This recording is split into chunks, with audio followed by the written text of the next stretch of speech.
intermittent, they appear to have repeated in the same location. Pieces of the puzzle of what's going on with Europa are continuing to come together. When the Galileo spacecraft was orbiting Jupiter in the late 90s and early 2000s, it gathered data to build a thermal map of Europa, and it appears the water vapor plumes Hubble is observing correspond with a relatively warm region on Europa's southern surface about 200 miles across. This thermal anomaly the Galileo spacecraft observed suggested geologic activity was happening in this location, a conclusion now further supported by Hubble's recent observations of water vapor plumes.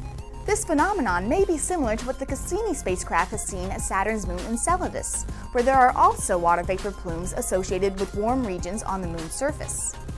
The warm spot on Europa has a couple possible explanations. Perhaps this location is warmed by liquid water a mile or so under the surface, pushing up through the cracks in the ice. Or perhaps the fine mist that's falling from the water vapor plume changes the structure of the surface ice grains, allowing them to retain heat longer than the surrounding landscape. Now that Hubble has shown Europa probably has water vapor plumes associated with warm spots on its surface, this information will be used for planning NASA's upcoming Europa Clipper mission. Europa Clipper will be able to take up-close observations of these probable plumes Hubble identified, and will be equipped with instruments that can detect any additional warm spots and water vapor plumes. This will provide insight into Europa's chemistry, geology, and potential conditions for harboring alien life.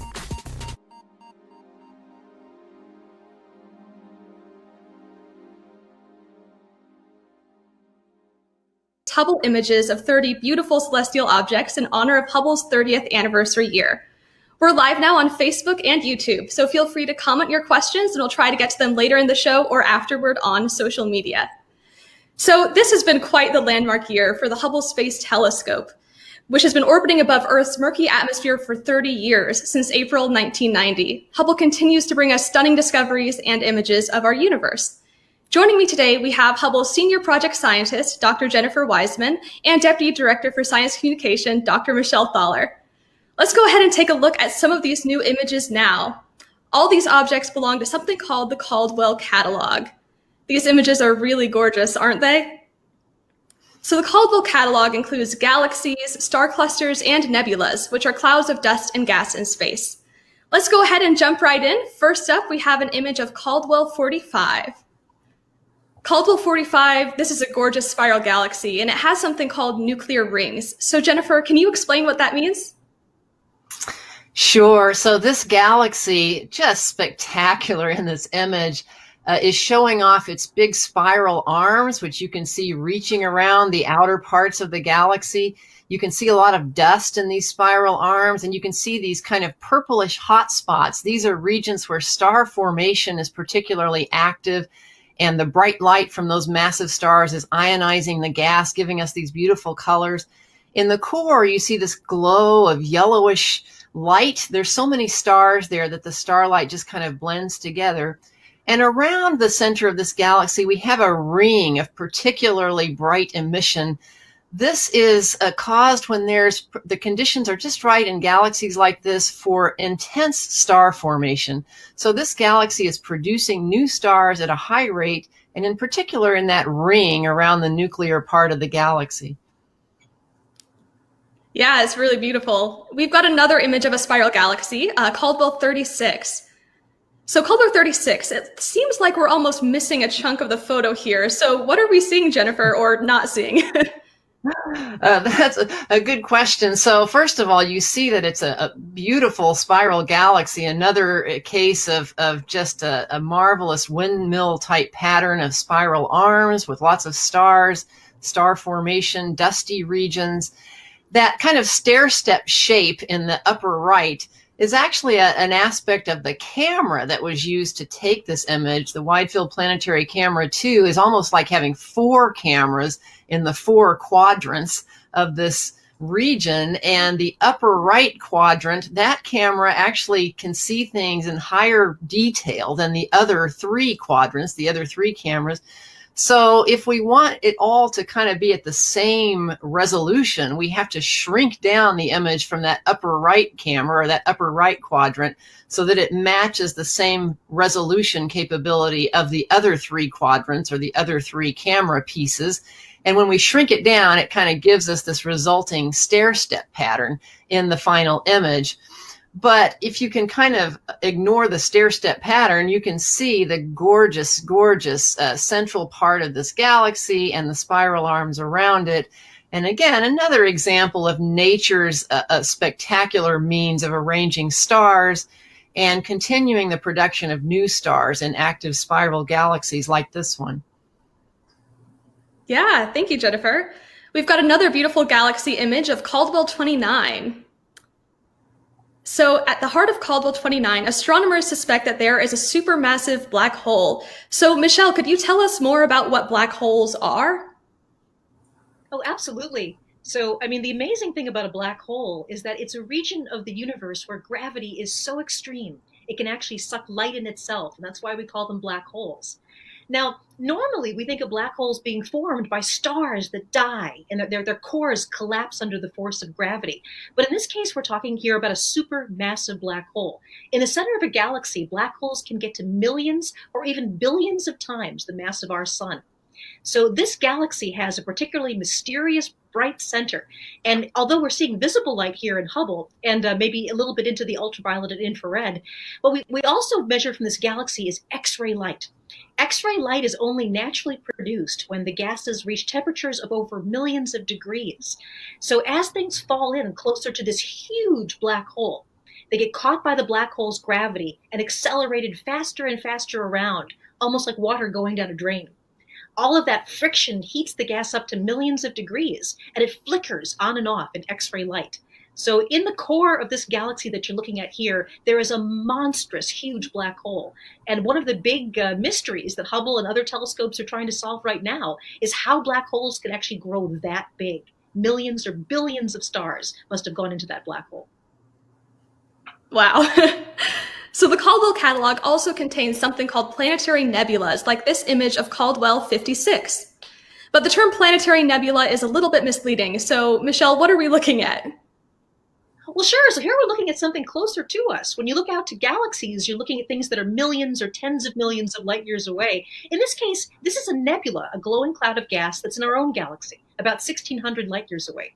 And as you mentioned, we call these planetary nebulas, but unfortunately that name was picked before we really understood what they were. We saw all this glowing material around a star, and we thought, hey, maybe there are planets forming.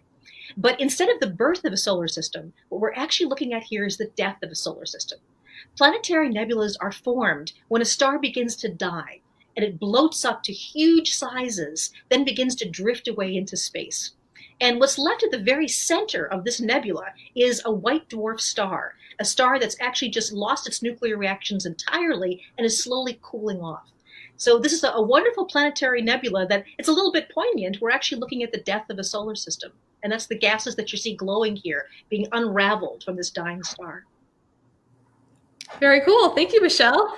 So the next cosmic object we're going to look at is Caldwell 73, which is a globular cluster. You can find Caldwell 73 in the southern skies with binoculars.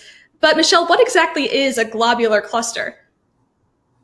Oh, these are absolutely wonderful. These are the largest star clusters that are part of our galaxy, the Milky Way. They orbit around the Milky Way, but not actually usually in the disk of the Milky Way. We are in this disk of gas and dust going around. The globular clusters are going every which way around the Milky Way, sort of like a swarm of angry bees, and they are huge. This particular globular cluster, the center of it is about 40,000 light years away from the sun. And it has the mass of over 500,000 suns. And because we think that most of the stars in this globular cluster are actually not as massive as the sun, that means it probably has 1 million stars or more. The amazing thing about these globular clusters is they're also very old. So this particular cluster we estimate to be a little bit over 9 billion years old. And when you think about the sun being somewhere between 4.5 and 5 billion years old, this is an old cluster indeed. So these clusters may give us clues about how the galaxy formed and even what the universe was like many billions of years before the sun and the earth formed. So it's absolutely lovely. I mean, doesn't it look like sort of scattered diamonds and jewels on black velvet? You know, I've had the privilege to be looking at this cluster in the southern hemisphere. And even through a small telescope, it is absolutely spectacular. Yes, it definitely is.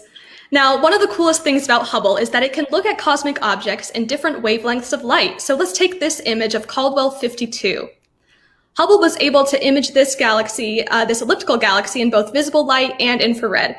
So Jennifer, when Hubble is looking at an object in the infrared, what is that telling us? Well, we are so fortunate that Hubble is able to look at objects like this galaxy with different kinds of eyes, if you will. Certainly we can look in visible light, but Hubble also has the capability of taking in ultraviolet light, which is bluer than blue, and also somewhat into the infrared part of the electromagnetic spectrum of light, so redder than red. When Hubble looks at visible light, it's capturing starlight in visible light, and also sometimes you can see regions where dust in the galaxy is blocking out some of that starlight. So you can kind of see the blockage there. When we look in the infrared part of the spectrum using Hubble's infrared capabilities, we can see more of the reddish stars throughout the galaxy and more of the emission coming from dust throughout the galaxy as well. Kind of the glow from dusty regions, heated regions. And if we can combine what we see in infrared light with what we see in visible light, we get a much richer picture of what we're seeing in that galaxy. We can learn a lot more. So in the Hubble image, you can actually see the infrared picture up in the top middle, the visible light in the bottom, and the combination of the two in the upper right. And you can see how much we can see and learn a lot more by having both visible and infrared light combined. Definitely. And Jennifer, even after 30 years, Hubble is still bringing us amazing views of the universe. So could you tell us what this landmark anniversary means for the mission? Well, we are delighted that the Hubble Space Telescope is working very well, even though it's been operating in space for 30 years. It's a satellite in orbit around planet Earth. It was launched and deployed by the space shuttle back in 1990. And thankfully, we've had several return visits from astronauts to the Hubble Space Telescope over the years. Each time astronauts have returned to Hubble, they've been able to repair things or install new and improved instruments, including science instruments. So we now have on Hubble a really fantastic suite of cameras and spectrographs. We have good gyroscopes and batteries that help us be able to operate the telescope and point it accurately.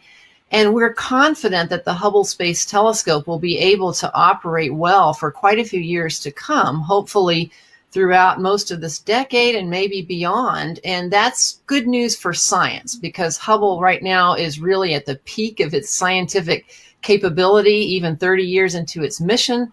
We're doing things with Hubble now that we hadn't even imagined before it was launched, like studying the atmospheres of exoplanets, planets orbiting stars other than our sun, outside of our solar system. And we're looking ever more deeply into the universe at distant galaxies as well, understanding the history of the universe.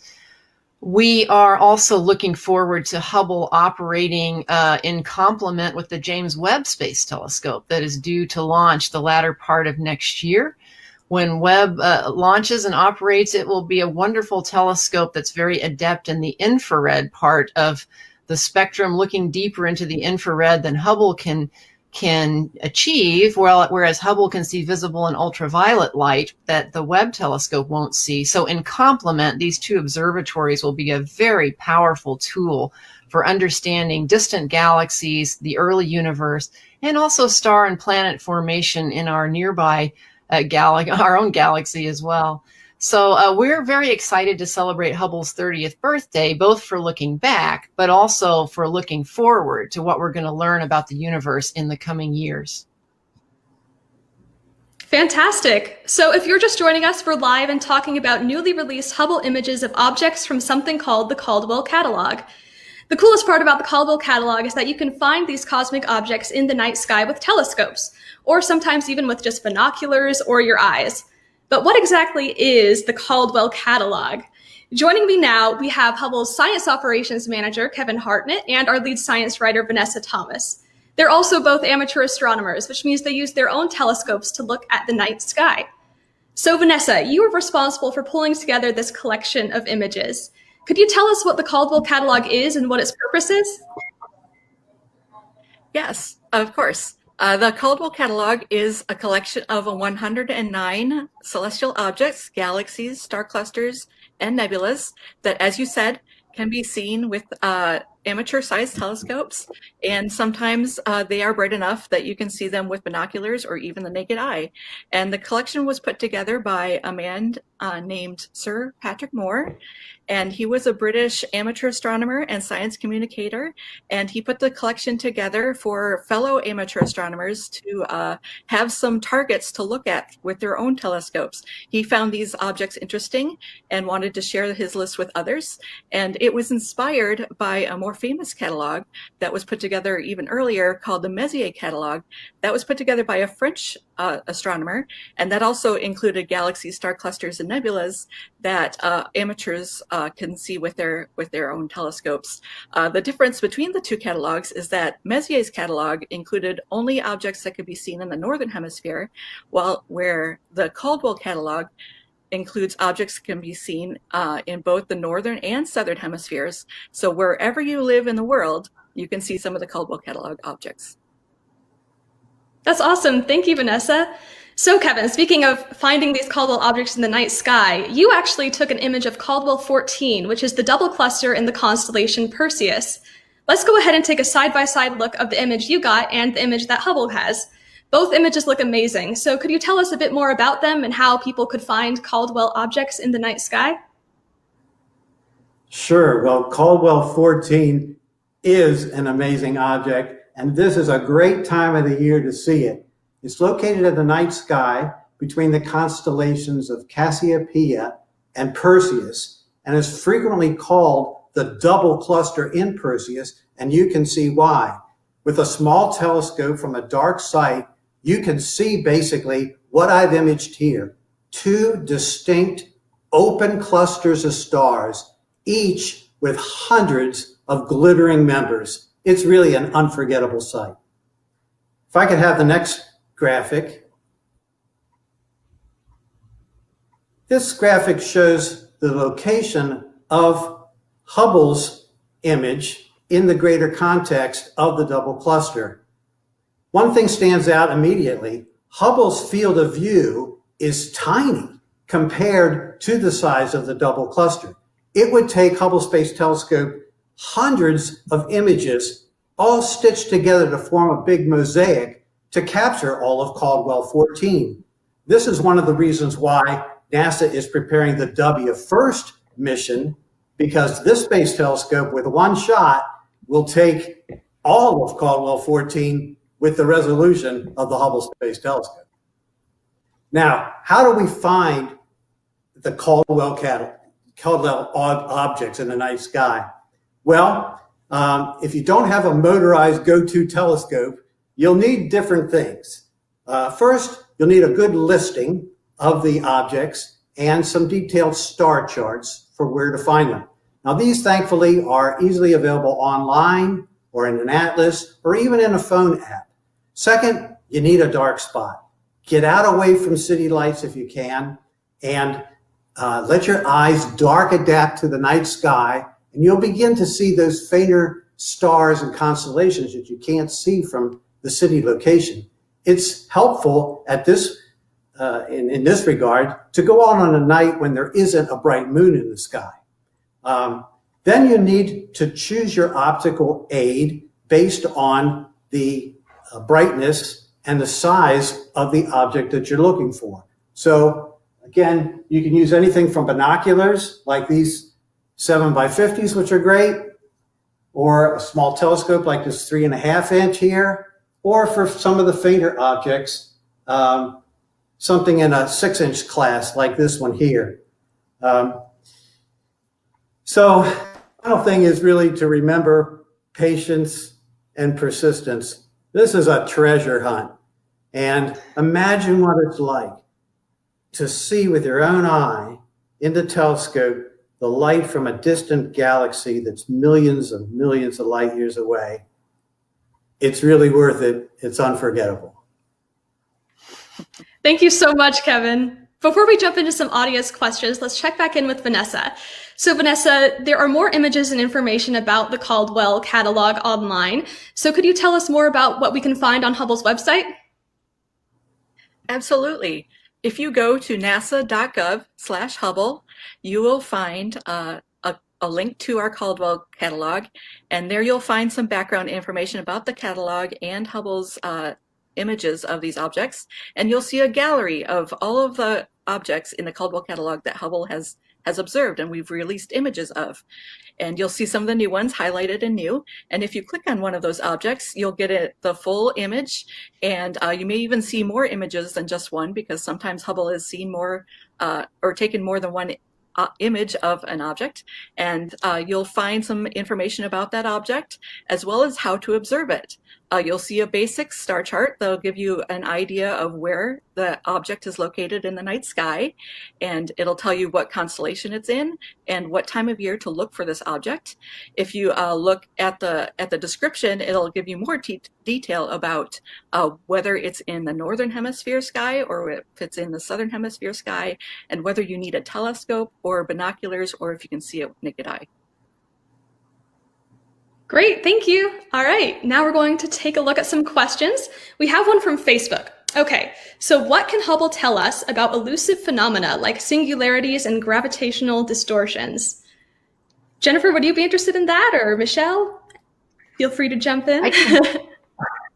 I can take a shot at it. We are able to see the effects of some of these unseen phenomena. So let's take dark matter, for example. We now know that the majority of mass in the universe is unseen. It's dark matter, but we know it's there because of its effects, its gravitational effects.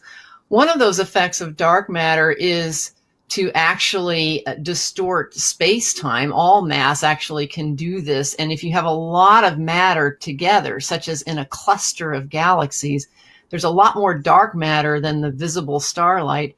And that can actually distort space-time significantly enough that when we look at that region with the Hubble Space Telescope, the light coming through that distorted region from a background galaxy will get magnified and distorted, stretched out. Sometimes we'll see multiple apparitions of that background galaxy. We call this gravitational lensing. And through it, we're able to discover and detect and map out the distribution of dark matter in that cluster of galaxies, even though we can't see the dark matter. And we can also learn things from the background galaxies that are very distant but are getting magnified by this effect. So that's one of these sort of unseen phenomena that Hubble is very good at studying, because we can see its effects through gravitational lensing. We're also contributing to the study of dark energy. This is the mysterious force that seems to be propelling the expansion of the universe to faster and faster rates. Hubble, as well as telescopes on the ground working together, were used to actually determine that our universe is not only expanding but accelerating, and we're using these telescopes to get a more precise measurement of that rate of expansion of the universe now and the history of that expansion over time. We don't yet know exactly what dark energy is, but Hubble is giving us a lot of new information to help us find out. Great, thanks, Jennifer. Okay, one other question we have. So are these actually photos taken by Hubble as it is, or is it like a reconstruction of raw images? So maybe if someone wants to talk about how we get the Hubble images that we see today briefly. Let's see. I vote Vanessa. All right. Sounds good. I can take that. So Hubble takes images in black and white, actually, through different filters. So it uses filters to isolate the type of wavelength that astronomers want to observe. So Hubble's images actually come down black and white, and to get color images, we have to take multiple exposures in multiple filters. So we put those multiple filter images together to create these beautiful color images that you see. And yes, and we do additional processing. Sometimes Hubble takes multiple images of an object because maybe the object is too large to fit in the field of view. So we have to take multiple images to get the whole object or to get more of the object of interest.